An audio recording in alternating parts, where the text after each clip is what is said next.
Cerita horor, kisah ojol yang dapat orderan fiktif dari hantu cici cantik bercelana hot pants.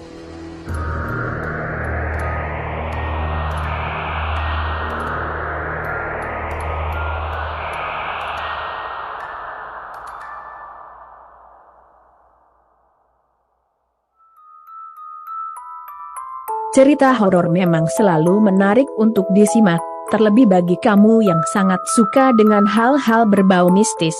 Entah itu cerita horor sungguhan pengalaman pribadi, atau mungkin cerita horor fiksi, pasti selalu saja ada kesan dan rasa tersendiri ketika seseorang membaca sebuah cerita horor. Seperti cerita horor yang viral di media sosial kali ini, di mana kisah nyata tersebut dibagikan oleh akun Twitter @catatanyohane_channel. Dalam cuitannya itu, pengunggah menyebutkan jika kisah ini menimpa teman satu semuanya yang bernama Rudy.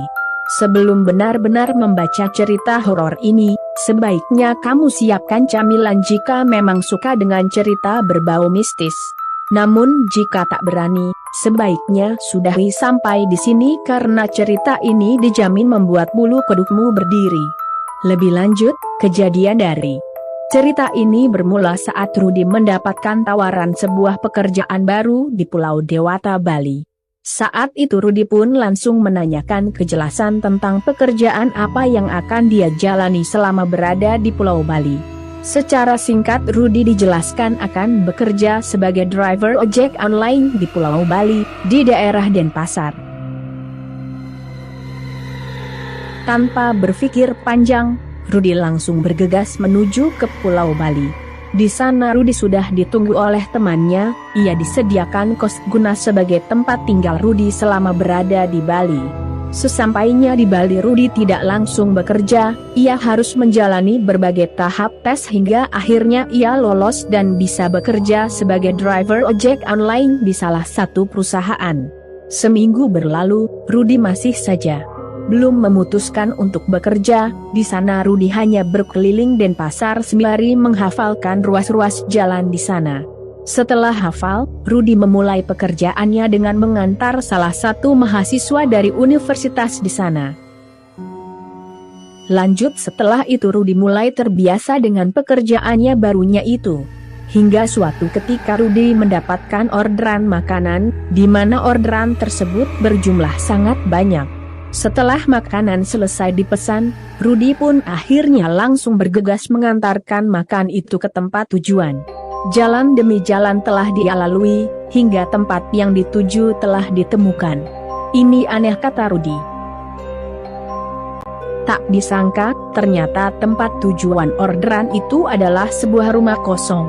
Karena takut ada hal yang tidak diinginkan, tanpa basa-basi Rudy langsung memutar balik motornya. Rudy memacu motornya lebih cepat dari sebelumnya, dan memutuskan langsung kembali ke kosannya. Sesampainya di kosan, Rudy dengan sukarela memberikan makanan tadi ke temannya. Banyak sekali, Ruth, tanya teman Rudy. Iya, barusan dapat orderan fiktif. Masak, alamat tujuannya di rumah kosong, jawab Rudy. Sambil terus mengobrol mereka memakan sendiri makanannya. Hingga pada hari itu Rudy memutuskan untuk tidak bekerja sementara. Rudy hanya menghabiskan waktunya untuk tidur dan bermain game di kosnya.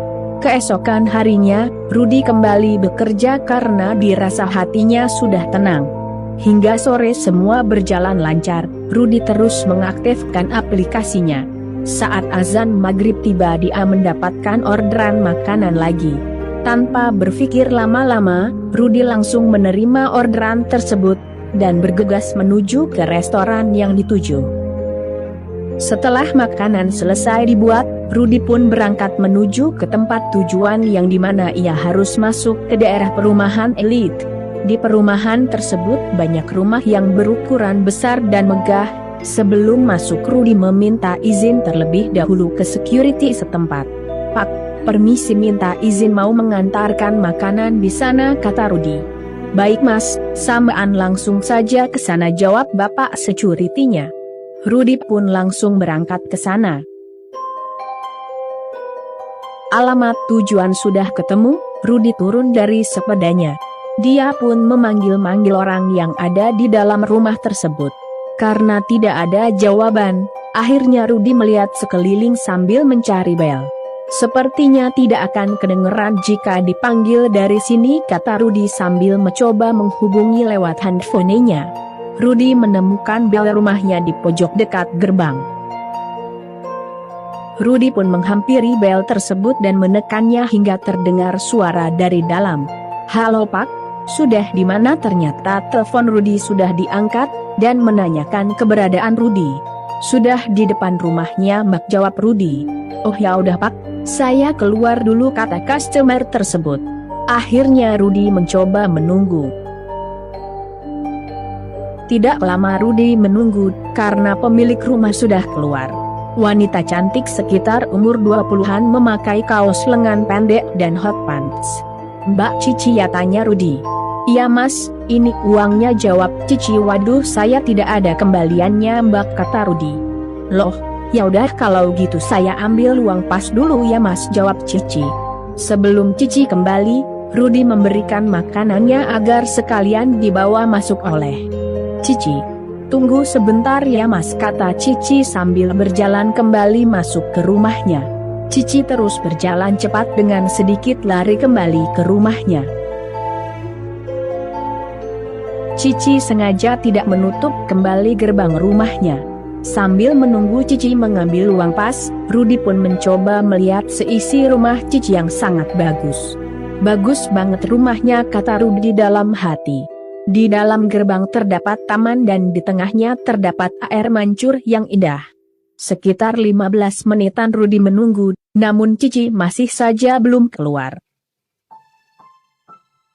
Karena capek berdiri, Rudi memutuskan untuk duduk di sebuah kursi yang terbuat dari semen dan batu bata di dekat gerbang. Lama Rudi menunggu hampir sudah sekitar 30 menit. Hingga akhirnya Rudi memutuskan untuk memanggil Cici dari luar gerbangnya. Kalau dipikir pakai logika, Rudi sangat percuma memanggil Cicinya, karena kan jaraknya emang jauh dari gerbang depan ke pintu rumah Cici. Entah mengapa sih, Rudi ini lupa jika di situ ada bel rumahnya. Saat Rudi memanggil-manggil si Cici, tiba-tiba dia dikagetkan oleh security yang menepuk pundaknya. "Mas ngapain manggil-manggil orang di dalam sana?" tanya Pak Security. Sambil menoleh ke arah Pak Security tadi, Rudi menjawab, "Mbak Cici pesan makanan lewat ojol Pak." "Sebentar Mas, sini dulu," kata Pak Security itu. Akhirnya Rudi berjalan 1-2 langkah dan berada tepat di samping Pak Security tadi. Mereka semua membelakangi rumah itu, lalu Pak Security tadi berbisik kepada Rudi. "Rumah ini sudah lama kosong Mas," kata Pak Security. "Mana mungkin Pak," jawab Rudi yang tidak percaya dengan perkataan Pak Security itu. "Ia pemilik rumah ini meninggal dunia, lalu keluarganya pindah. Dan rumah ini dikosongi sudah lama," kata Pak Security yang mencoba menjelaskan. "Kok bisa Pak? Tadi itu mbaknya keluar, dia ngambil makanannya, karena uang yang dikasihkan nominalnya besar, jadi saya minta dia ambilkan uang pas saja," kata Rudi. "Coba samaan lihat ke belakang Mas, itu rumah sudah kosong," kata security itu dengan nada yang sedikit gemetar. "Astagfirullah," kata Rudi. Badan Rudi lemas dan gemetar. "Tapi Pak, makanannya tadi dibawa masuk rumah itu juga loh," kata Rudi yang masih tidak percaya. "Lah, dibawa kemana Mas? Itu loh makanannya masih nyantel di sepeda kamu," jawab Pak Security sambil tangannya menunjuk ke arah motor Rudi. Rudi semakin lemas dibuatnya. "Lalu tadi itu siapa Pak?" tanya Rudi sambil mulutnya yang gemetar. "Sudahlah Mas, ayo kita ke pos dulu, Mas tenangin diri Mas dulu di sana," kata Pak Security tersebut. Akhirnya mereka berjalan ke arah pos yang dimaksud. Saat itu Rudi menuntun sepedanya karena memang jaraknya hanya beberapa langkah saja, dan juga karena Pak security-nya juga membawa sepeda pancal. Sesampainya di pos, Pak Security itu memberikan segelas air putih kepada Rudi. Lalu dia menceritakan memang banyak kejadian di rumah itu sebelum Rudi. Motifnya sama, memesan makanan lewat ojol. Namun banyak juga yang akhirnya mengetahui terlebih dahulu kalau rumah itu kosong sehingga ojol tersebut langsung buru-buru untuk putar balik. Namun juga ada beberapa yang mengalami kejadian seperti Rudi, di mana menurut ojol tersebut rumah itu awalnya bagus namun akhirnya justru seram. Bahkan ada juga ojol yang mengantarkan pulang si Cici ini sampai ke rumah tersebut. Ini orang ngegonceng siapa ya? Lah kok ngomong sendiri. Terus sesampainya di rumah Cici, orang ini masih ngobrol sambil tangannya nerima uang cash gitu mas, kata Pak Security itu. Rudi semakin dibuat takut mendengar cerita dari Pak Security itu, hingga akhirnya ia cepat-cepat untuk pamit pulang ke kosnya, dan menaruh makanan pesanan Cici itu di pos tersebut. Ini buat bapak sama temannya aja, kata Rudi sambil memberikan makanan hasil dari pesanannya si Cici. Setelah berpamitan, Rudi bergegas pulang ke kosnya dan menceritakan kejadian tadi ke teman satu kosnya. Sejak kejadian itu, Rudi pun memutuskan untuk menonaktifkan aplikasi driver ojolnya di malam hari. Wah, serem juga ya.